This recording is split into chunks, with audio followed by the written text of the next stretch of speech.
Welcome back रॉकर्ट्स। आज हम लाए हैं एक नई सीरीज का पहला पार्ट जिसका नाम है डिवाहोमा। कहानी है वर्ष 2140 की और जगह है रशिया।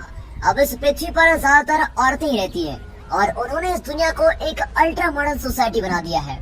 वे भीड़ भाड़ से दूर गांव में रहती हैं, जहां हर परिवार के पास अपना एक विला है। टेक्नोलॉजी से भरी इस दुनिया में एआई हाउसकीपर घर का सारा काम संभाल लेता है, यहाँ तक कि वो ओनर का टेम्परेचर मेजर करता है, उसका खाना बना देता है और मूड के अनुसार मूवीज और शोज भी प्ले करता है। वो अपने ओनर के लिए नई ड्रेसेस भी डिजाइन करता है। पृथ्वी पर मर्द जात लगभग लापता हो चुकी है, जिसकी वजह से दुनिया में नफरत, वायलेंस और युद्ध का नामो निशान मिट चुका है।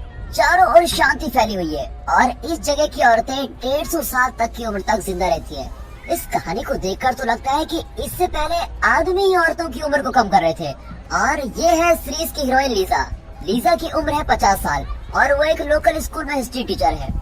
एक दिन सुबह न्यूज में दिखाते हैं कि एक औरत अपने हक के लिए लड़ रही होती है। उसकी मांग यह है कि औरत को आदमी के साथ मिलकर रहना चाहिए और नेचुरल तरीके से गर्भ धारण करना चाहिए, न कि आर्टिफिशियल इंसेमिनेशन से। लीजा उस न्यूज को इग्नोर करके अपने काम पर चली जाती है।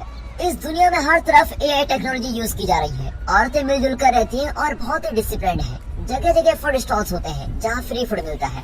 औरतें सारा काम आसानी से कर पाती हैं, लेकिन इन डिसिप्लिन के लिए उनके सोशल पॉइंट्स काट दिए जाते हैं। जैसे अगर गलत गार्बेज बिन में कचरा डाल दिया जाए तो उसके सोशल पॉइंट्स काट दिए जाते हैं। यहाँ सोशल पॉइंट्स ही करेंसी है। अगर कोई अच्छा काम करती है तो उसे फ्री सोशल पॉइंट्स दिए जाते हैं। लीजा की क्लास एक स्पेस शटल जैसी दिखती है और अंदर जाती वो एक वीडियो के द्वारा स्टूडेंट्स को मानवता का इतिहास पढ़ाती है। वो बताती है कि प्राचीन समय से ही मर्द मानव समाज पर अपना कब्जा जमाए बैठे थे। अपनी ताकत बनाए रखने के लिए उन्होंने दुनिया में नफरत और हिंसा फैलानी शुरू कर दी और दुनिया की शांति नष्ट हो गई। ग्लोबल वार्मिंग बढ़ने लगी और ओजोन लेयर धीरे धीरे मिटने लगी। वो बताती है कि ये सब मर्दों की गलती थी। फिर साल 2030 में यूएस और नॉर्थ कोरिया के बीच टकराव हुआ, जिससे दुनिया का पासा पलट गया। नॉर्थ कोरिया के कुछ साइंटिस्ट ने एक खतरनाक वायरस पैदा किया, जिससे वे यूएस आर्मी को मिटा देना चाहते थे, लेकिन वो वायरस दुनिया भर में फैल गया और दुनिया के 99% मर्द मारे गए। और जब से औरतों ने दुनिया का अधिकार संभाला है, उन्होंने धीरे धीरे मर्दों की हर गलती को ठीक किया। पोल्यूशन और ग्लोबल वार्मिंग कम होने लगी और सारे जीव जंतु धीरे धीरे पहले की तरह पनपने लगे। इस तरह दुनिया फिर से खुशहाल हो गई। वीडियो के एंड में ये दिखाया जाता है कि अब पृथ्वी पर प्रीमेट्स यानी मर्द पैदा ही नहीं होते, और अगर गलती से पैदा भी हो जाते तो बड़ा होते ही उनको एक उबड़ खाबड़ जगह में भेज दिया जाता, जहाँ टेक्नोलॉजी नाम की कोई चीज ही नहीं होती। इस नई दुनिया में मर्दों को असभ्य और बेवकूफ माना जाता है, जो साफ सुथरा रहना जानते ही नहीं है। उनके सिर्फ दो इंटरेस्ट हैं, एक है यौन संबंध और दूसरा है वायलेंस। अब लीजा स्टूडेंट को एक दीवार के पास लेके जाती है, जिसके उस तरफ कुछ बस्तियां होती है। फिर हमें एक ऐसी बस्ती दिखाई जाती है जहाँ मर्द रहते हैं। उनके पास ज्यादा टेक्नोलॉजी नहीं होती और वे सीधी सादी जिंदगी जी रहे होते हैं। वहाँ कुछ औरतें भी होती हैं जो टेक्नोलॉजी को बिल्कुल पसंद नहीं करती और एक सिंपल लाइफ चाहती हैं। इस बस्ती में गेरा नाम का एक आदमी होता है जो अभी तक वर्जिन है और उसका सिर्फ एक ही लक्ष्य है और वो है अपनी वर्जिनिटी खोना। और वो बस्ती के लोगों की बहुत मदद करता है। वहाँ बैरोन नाम का एक तगड़ा आदमी होता है जो खुद को बस्ती का लीडर समझता है। उसे औरतों का राज बिल्कुल भी पसंद नहीं होता और वो इस सिस्टम के खिलाफ बगावत करना चाहता है। वो भाषण देता है कि कई 100 साल पहले जब औरतों ने पृथ्वी पर कब्जा कर लिया था तो उन्होंने मर्दों के साथ जानवरों से भी बदतर बर्ताव करना शुरू किया था, लेकिन मेरे परदादा के जमाने में उन्होंने औरतों की हिप्पी सोसाइटी को छोड़ दिया और कई ऐसी बस्तियां बनाई जहां औरत और मर्द एक सिंपल और नॉर्मल लाइफ बिता सके। कुछ औरतें भी उनके साथ यहाँ पर चले आई और बस्ती के लोग बहुत ध्यान से उसकी बातें सुन रहे होते हैं। इतने में लीजा अपने स्टूडेंट को वहाँ ले आती है और वहाँ के मर्दों को तो वो जू के एनिमल्स की तरह उनको दिखाती है। मर्द इससे बड़े आग बबूला हो रहे होते हैं। लीजा और उसकी स्टूडेंट मारिया एक रिस्ट्रिक्टेड एरिया में पहुँच जाती है। तब गेरा वहाँ पर आता है और उन्हें छुपाने की कोशिश करता है और टेंशन में वो लीजा को एक किस कर देता है। अब लीजा बड़ी टेंशन में अपनी विसल बजाती है और गेरा घबरा जाता है। इतने में दूसरे मर्द सभी लड़कियों को घेर लेते हैं। अब बैरोन स्लैप कंपटीशन रखता है और कहता है कि जो जीतेगा वो लड़कियों के साथ रात बिताएगा। अब इन्हें बचाने के लिए गेरा कंपटीशन में भाग लेता है, पर उसका मुकाबला जाइंट नाम के एक बॉडी बिल्डर से होता है। पर जब वो स्लैप करने जाता है तो गेरा झुक जाता है और बैरोन को मार पड़ती है। फिर मौका पाकर लीजा और उसके स्टूडेंट्स अपने शटल की ओर भागते हैं और गेरा अपने दादा के घर की ओर भागता है। अगले सीन में एक शटल अपनी बैटरी रिचार्ज करने के लिए चेक पॉइंट पर रुकता है। जब शटल चलने लगता है तो एक बैटरी कंटेनर से अचानक गेरा निकलता है। अब ये देखकर शटल ओनर जूलियस बिल्कुल चौंक जाता है जूलियस एक सीट कीपर है जो मर्दों का सीमेंट स्टोर करता है और जरूरत पड़ने पर औरतों में इसको सप्लाई करता है। हालांकि सीट कीपर्स मर्द हैं, फिर भी उन्हें औरतें बहुत रिस्पेक्ट करती हैं।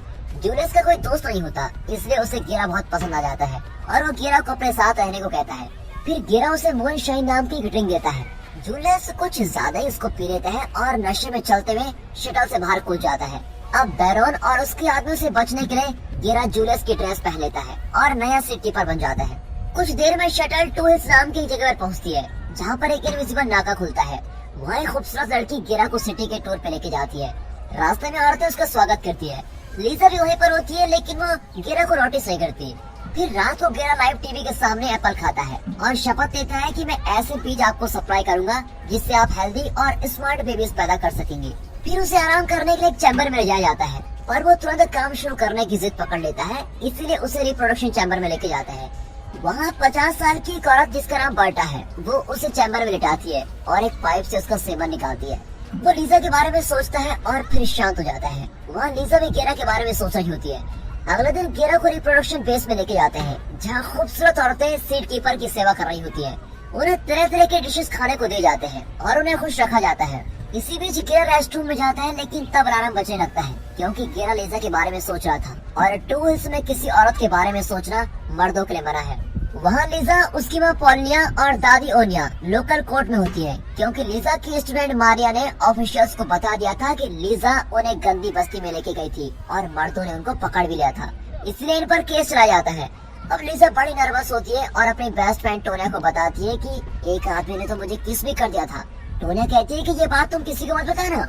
मारिया की मॉम विवियन एक लीगल एडवाइजर है। वो आर्ग्यू करती है कि सारा दोष लीजा का है और लीजा कहती है कि मारिया खुद बस्ती में जाना चाहती थी और इस बात को प्रूव करने के लिए वो अपने एआई से एक वीडियोस भी दिखाती है। इससे साबित हो जाता है कि लीजा बेकसूर है, लेकिन इसी बीच टोनिया सबको बता देती है कि लीजा को बस्ती में एक आदमी ने किस किया था।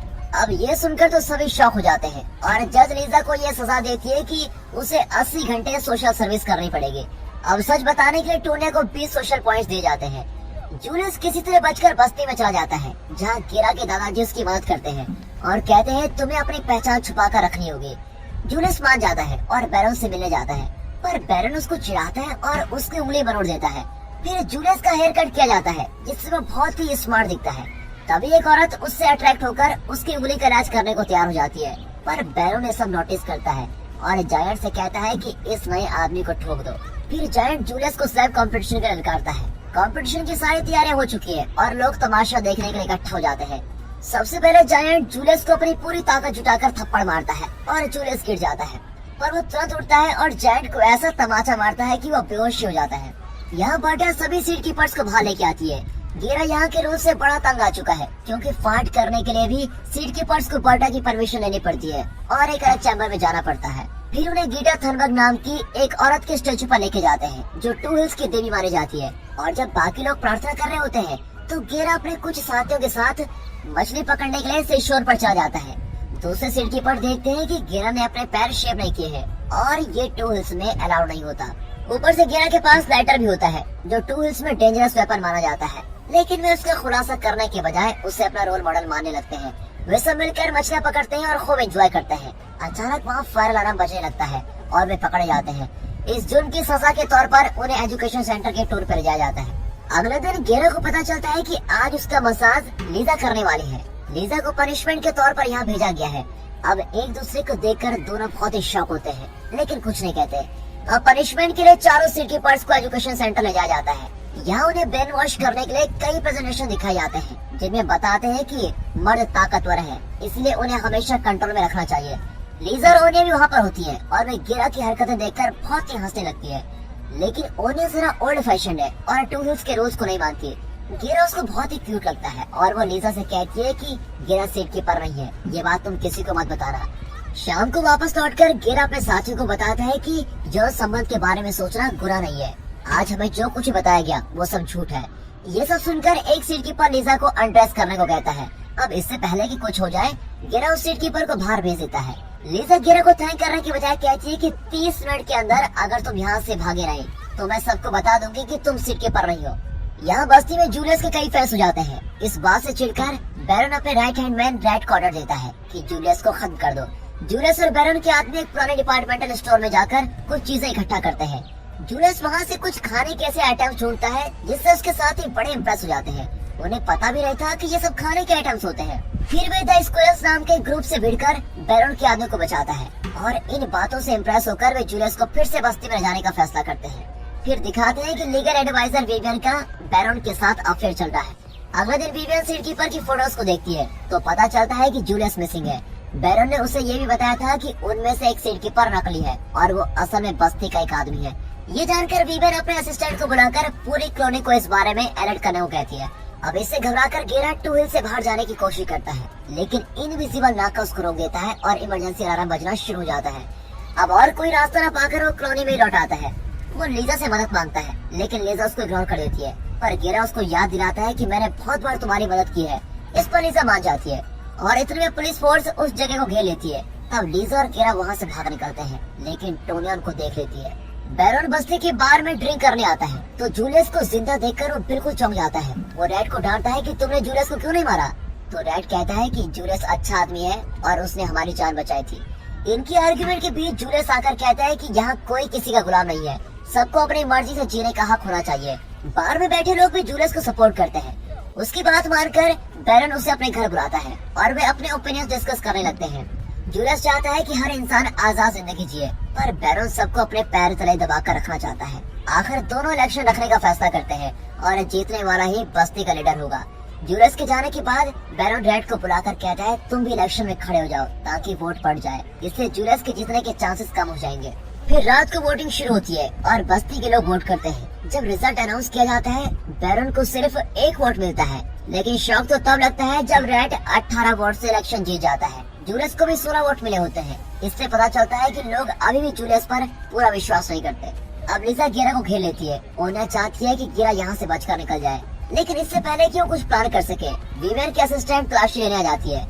लेकिन उसके अंदर आने से पहले ही ओनिया लीजा गेरा और अपने पैट को कबाड़ में छुपा देती है। अब हमें बताया जाता है कि टू हिल्स में पैट्स रखना भी इलीगल है। असिस्टेंट अंदर आकर गेरा और लीजा को ढूंढती है क्योंकि वो दोनों इलीगली यहाँ से भागने की कोशिश कर रहे थे। वो ओनिया को वार्न करती है कि चुपचाप उन दोनों को हमारे हवाले कर दो, लेकिन ओनिया कुछ नहीं बताती। अब असिस्टेंट जाने वाली होती है कि कैट कबर्ड के अंदर से चीखता है और इससे पहले कि असिस्टेंट विवियन को इन्फॉर्म कर सके ओनिया उसके सर पर मारती है और उसको बेहोश कर देती है। अब ओनिया अपना मोटरसाइकिल गेरा को देती है और कहती है कि इसमें 80 किलोमीटर पर आवर की स्पीड से जाओगे तो इनविजिबल नाके को चीर कर निकल जाओगे। फिर वो लीजा को भी गेरा के साथ जाने को कहती है क्योंकि यहाँ के कानून की आंखों में वो भी अब एक मुजरिम है। अब गेरा और लीजा मोटरसाइकिल पर तेजी से निकलते हैं। गेरा 80 किलोमीटर पर आवर की स्पीड से भी ज्यादा तेज की स्पीड से निकलता है और इनविजिबल नाके को चीरकर आगे निकल जाता है, लेकिन उसके इम्पैक्ट से बाइक के टुकड़े टुकड़े हो जाते हैं और दोनों के ड्रेसेस फट जाते हैं। लेकिन वो अपने बैग से नए कपड़े निकाल कर पहन लेते हैं और आग के पास ही सो जाते हैं। अगले सुबह गेरा एक स्क्वायर को पकड़कर उसका ब्रेकफास्ट बनाता है। लीजा ने तो आज तक सिर्फ वेजिटेबल्स ही खाए होते हैं और उस पके हुए जानवर को देखकर वो चीखने लगती है। तभी कुछ आदमी उसकी आवाज को सुन लेते हैं। और दोस्तों इसी के साथ सीरीज का पहला पार्ट यहाँ पर खत्म होता है। दोस्तों अगर ये पार्ट आपको अच्छा लगा और अगर आप चाहते हैं कि हम इस सीरीज को कंटिन्यू करें तो कमेंट करके बताइए, उसके बाद ही हम इस सीरीज को आगे बढ़ाएंगे। और अगर आपको ये वीडियो अच्छा लगा, एक्सप्लेनेशन अच्छा लगा, सीरीज अच्छी लग रही हो तो वीडियो को लाइक कर दें, चैनल को सब्सक्राइब करना बिल्कुल मत भूलिए। बाकी मिलते हैं अगली वीडियो में, तब तक के लिए गुड बाय, अपना ख्याल रखिए and finally thanks for watching.